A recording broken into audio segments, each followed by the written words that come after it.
రాజమౌళి ఒక video viral అవుతుంది. ఆ వీడియోలో ఆయన ఏం చెప్తుండంటే, నాకు హనుమంతు పైన విశ్వాసమే లేదు, మా అమ్మ నాన్నకి ఉన్నది కానీ నాకు లేదని ఆయన ఈ విధంగా మాట్లాడుతుండ్రు. ఎందుకు రావయ్యి?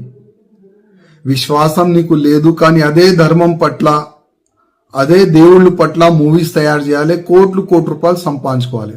అసలేంది నీ ప్లాన్ ఏంది? నీ ఆలోచన ఏంది? అంటే ఆల్రెడీ ఇంకొక మూవీ తీస్తున్నావు వారణాసి, దాంట్లో మహేష్ బాబుకి తీసుకున్నావు. అంటే ఆ మూవీ ఎక్కువ ప్రచారం కావాలని నీ ఉద్దేశమా, లేక నిజమైన నువ్వు నాస్తికుడా?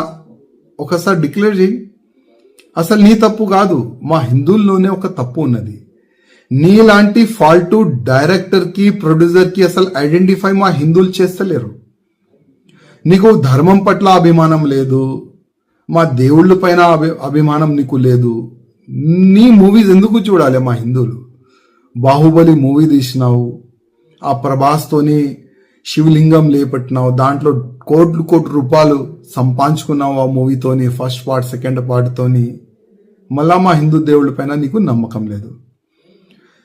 మా హిందువులకి ఒక మాట చెప్పాలంటున్నా, ఇది ఈ రాజమౌళిది ఇది ఫస్ట్ కామెంట్ కాదు. గతంలో కూడా భగవాన్ శ్రీకృష్ణ దాసులు అంటే ఉంటాయి కదా, 16,000 దాసులు కాదు లవర్ అని ఈ విధంగా ఆయన గతంలో కూడా కామెంట్ చేసిండు.